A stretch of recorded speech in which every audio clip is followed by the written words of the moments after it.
Start ಮಾಡಲು Actually, model number V900. So this is the model number. See here, VC900. Okay but ವಿವಿಮ್ಯಾಕ್ brand ಇದು ಕೀವೋಲ್. ಇದು ಯಾವ ಅಟ್ಯಾಚ್ಮೆಂಟ್ ಬೇರೆ ಅಂದರೆ ಮೀನ್ಸ್ ಬ್ರದರ್ ಟಿಪಿಕಲ್ ವಿಚ್ ಯಾವುದೇ ಬ್ರ್ಯಾಂಡ್ಗಾದರೂ ನಾವು ಅಟ್ಯಾಚ್ಮೆಂಟ್ನ same table. See complete picture. ಇದು ಆ್ಯಕ್ಚುಲಿ ಕೀವೋಲ್ but we attach the some additional. So ವಿವಿಮ್ಯಾಕ್ brand.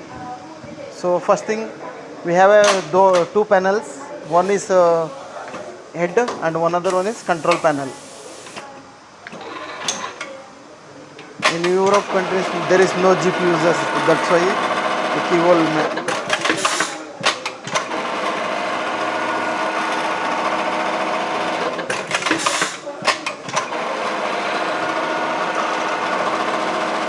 Pick up, feed, complete finishing stacker ಅದ್ರ ಬರುತ್ತೆ. ಇದು ಬಂದು ಜಿಪ್ಪರ್ ಲಾಕ್. ಆ್ಯಕ್ಚುಲಿ ನಾವು ರೆಗ್ಯುಲರಾಗಿ ಚಿಪ್ ಯೂಸ್ ಮಾಡ್ತೀವಿ. ಸೊ ಇಲ್ಲಿ ಬಂದು ಬಟನ್ ಯೂಸ್ ಮಾಡೋದು. ಸೊ ಇದು ಬಂದು ನಮ್ಮ ಫ್ರಂಟಲ್ಲಿ ಪ್ಯಾಂಟಲ್ಲಿ ಫ್ರಂಟಲ್ಲಿ ಬರುತ್ತೆ. ಇದ್ರ ಮೇಲೆ ಒಂದು ಕವರ್ ಬರುತ್ತೆ. ಇದಕ್ಕೆ ಜಿಪ್ಪರ್ ಬದಲು ಇದು ಯೂಸ್ ಮಾಡೋದು. ಇನ್ನು ಯುರೋಪಿಯನ್ ಕಂಟ್ರಿಲೆಲ್ಲ ನಾವು ಜಿಪ್ ಯೂಸ್ ಮಾಡಲ್ಲ. ಸೊ ಇದೇ ಯೂಸ್ ಮಾಡಿ OT buttons. Otherwise some ladies style particularly use ಮಾಡ್ತೀವಿ ನಾವು ಇದನ್ನ.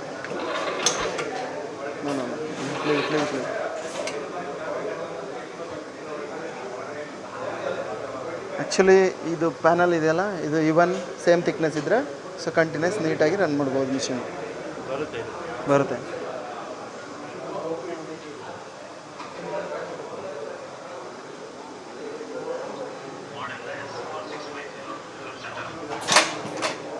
ಪಿಕಪ್, ಫೀಡ್,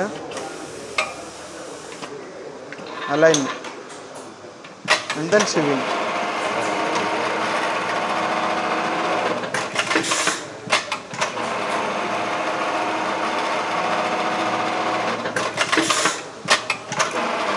ಸರ್ ಖಾಲಿ ಮಾಡಿಬಿಡಿ.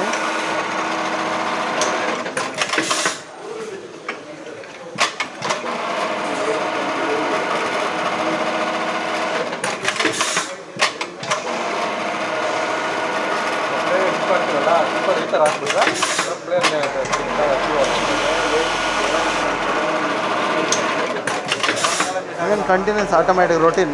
ಸೊ ಒಂದು ಸಾರಿ ಆನ್ ಮಾಡಿಬಿಟ್ರೆ ಕ್ಯಾಚ್ ಮಾಡ್ತಾ ಹೋಗ್ತಾ ಇರುತ್ತೆ ಪ್ರೊಡಕ್ಷನಲ್ಲಿ. ಸೊ ಇನ್ ಕೇಸ್ ಏನಾದರೂ ಇದು ಯಾರ ಬಂದರು ಅಂದ್ರೂ ಇದು ಲೈಟ್ ಬರುತ್ತೆ, ಮತ್ತೆ ಬಂದು ರೀಸೆಟ್ ಮಾಡಿ ಏನು ಕಂಟಿನ್ಯೂ ಮಾಡಬೇಕು, ಇಲ್ಲ ಫೀಸ್ ಲೋಡ್ ಮಾಡಬೇಕಂದ್ರೆ ಲೋಡ್ ಮಾಡಿದರೆ ಮತ್ತೆ ಕಂಟಿನ್ಯೂ ಆಗುತ್ತೆ. ಹೌದು ಬರುತ್ತೆ. ಇದು ಥ್ರೆಡ್ ಸೆನ್ಸರ್ಸ್ ಇದೆ. So including bottom thread top thread ಎರಡಕ್ಕೂ ಇದೆ. ಸ್ಕಿಪ್ ಹೇಳೋಕ್ಕಾಗಲ್ಲ. ಸ್ಕಿಪ್ ಈಗ ಕಂಟಿನ್ಯೂಸ್ 4 ಸ್ಕಿಪ್ ಅಂತಂದರೆ ಥ್ರೆಡ್ ಸೆನ್ಸರ್ ಆಗೋಲ್ಲ ಆ್ಯಕ್ಟಿವೇಟ್, ಅಂದರೆ ಟೈಟ್ ಆಗೋಲ್ಲ ಥ್ರೆಡ್ಡು, ಅವಾಗ ಬರೋ ಚಾನ್ಸಸ್ ಇರುತ್ತೆ. ಅಂದರೆ ಮೀನ್ಸ್ ಕಂಟಿನ್ಯೂಸ್ ಸ್ಕಿಪ್ಪು. ಮಿಡ್ಲಲ್ಲಿ ಒಂದು ಸ್ಕಿಪ್ ಬಂತಂದ್ರೆ ಸ್ವಲ್ಪ ಕಷ್ಟನೇ. ಹಾಂ, ಟೆಸ್ಟಿಂಗ್ ಎಲ್ಲ ಬರ್ಬೋದು.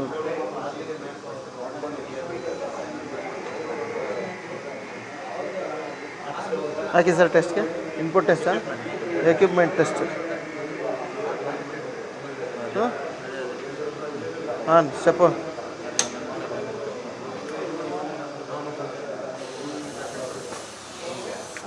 ಇದು ಪಿಕಪ್ ಬಂದು ಸಕ್ಕು ಪ್ಲಸ್ ನೀಡಲ್ ಪಿನ್ ಇದೆ, ಪಿನ್ಸ್ ಸ್ಮಾಲ್ ಪಿನ್ಸ್ ಇದೆ.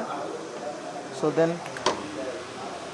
ಬಂದು ಲೋಡ್ ಮಾಡಿದ್ಮೇಲೆ ರಿಲೀಸ್ ಆದಮೇಲೆ ಇದು ಕೆಳಗಡೆ ಬಾಟಮಲ್ಲಿ ಏರ್ ಇದೆ, ಇಲ್ಲಿ ಈ ಪಿನ್ಸ್ ಇದೆಯಲ್ಲ ಇದರಲ್ಲಿ ಏರ್ ಬರುತ್ತೆ. ಸೊ ಅದನ್ನು ಪ್ಲೇಸ್ಮೆಂಟ್ಗೆ ಡೆಡ್ ಎಂಡ್ಗೆ ಹೋಗೋ ಥರ ಫಿಟ್ ಮಾಡುತ್ತೆ. ಮೀನ್ಸ್ ಎಲ್ಲ ಟೈಮಲ್ಲಿ ಒಂದೇ ಥರ ಪಿಕ್ ಮಾಡಿರಲ್ಲ. ಪ್ಯಾನಲ್ ಇಡಬೇಕಾದ್ರೆ ಒಂದು ವೇರಿಯೇಷನ್ ಇಟ್ಟಿದ್ರೆ ಅದು ನೆಕ್ಸ್ಟ್ ಕ್ಯಾಚ್ ಮಾಡಿ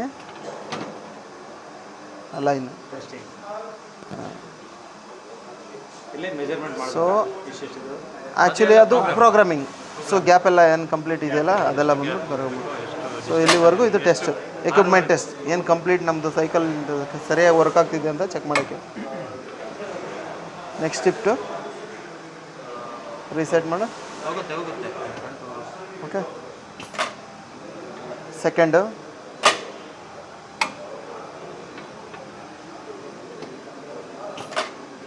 ಸೊ ಇಲ್ಲೇನು ಗ್ಯಾಪ್ಗಳಿದೆಯಲ್ಲ ಅದು ಗ್ಯಾಪು ನಾವು ಅಡ್ಜಸ್ಟ್ ಮಾಡ್ಕೋಬೋದು. ಸೊ ಯಾವ ನಂಬರ್ಗೆ ಬೇಕು ಅನ್ನೋ ಥರ.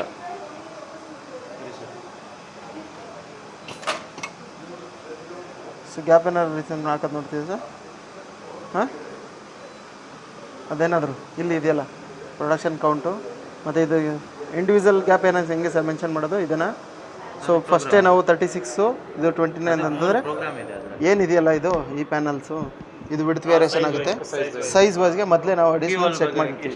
ಇದರಲ್ಲಿ 3 ಮಾಡಿದ್ದೀವಿ, 6ವರೆಗೆ ಮಾಡ್ಬೋದು, 6 ಕ್ಯೂವಲ್ವರೆಗೆ ಮಾಡ್ಬೋದು. ಸೊ ಇವಾಗ ಪ್ಯಾನಲ್ ಕಮ್ಮಿ ಆಗ್ಬೇಕಾದ್ರೆ ಸರ್ ಇದು ಇನ್ನೂ ಹತ್ರ ಬರ್ಬೋದು, ಇಲ್ಲ ಸ್ವಲ್ಪ ಇನ್ಕ್ರೀಸ್ ಮಾಡ್ಬೋದು, ಇಲ್ಲ ಒಂದು ಎಕ್ಸ್ಟ್ರಾ ಆ್ಯಡ್ ಮಾಡಬೇಕಾಗ್ಬೋದು. ಸೊ ಅವಾಗ ಬೇರೆ ಬೇರೆ ಪ್ರೋಗ್ರಾಮಲ್ಲಿ ಆ್ಯಡ್ ಮಾಡ್ಕೊಳ್ಳೋದು ನಾವು. First page. ಸೊ ಎಷ್ಟು ಪ್ರೋಗ್ರಾಮ್ವರೆಗೂ ಲೋಡ್ ಮಾಡ್ಬೋದು ನಾವು. ಇದು ಈಗ ಈ ಪ್ರೋಗ್ರಾಮ್ ರನ್ನಿಂಗಲ್ಲಿದೆ, ಎಡಿಟ್ ಮಾಡಬೇಕಂದ್ರೆ ಇದು ಡಿಸ್ಟೆನ್ಸ್ ಎಲ್ಲ ಇದೆ. ಸ್ಟಾರ್ಟಿಂಗ್ ಡಿಸ್ಟೆನ್ಸ್ ಎಷ್ಟಿದೆ ಅದು ಎಂಡಿಂದ ಆಮೇಲೆ 35ಗೆ ಡಿಸ್ಟೆನ್ಸ್ಗೆ ಇದೆ, ಅದು ಎಡಿಟ್ ಮಾಡ್ಬೋದು ಎಷ್ಟು ಬೇಕಷ್ಟು. ನಿಮಗೆ 3 ಎಷ್ಟು ಕ್ಯೂವಲ್ ಬೇಕೋ ಅದು ಹಾಕ್ಬೋದು. ಪ್ಲಸ್ ಮೈನಸ್ ಆಗುತ್ತೆ, 4 ಆಗುತ್ತೆ, 3 ಆಗುತ್ತೆ. ಇಲ್ಲ ಅದೇ ಡಿಸ್ಟೆನ್ಸ್ಗೆ ಬರುತ್ತೆ. ಬಟ್ ನಾವು ಏನಿದೆಯಲ್ಲ ನಮ್ಮದು ಪ್ಯಾನಲ್ ಅದೊಂದು ಸ್ವಲ್ಪ ಇನ್ಕ್ರೀಸ್ ಆಗಬೇಕು. ಲೆಂತ್ ಬಂದರೆ ಇನ್ನೊಂದು ಬರುತ್ತೆ, ಲೆಂತ್ ಆಗುತ್ತೆ ಅಷ್ಟೇ. ಬಟ್ ಇದು ಸ್ಟ್ಯಾಂಡರ್ಡ್.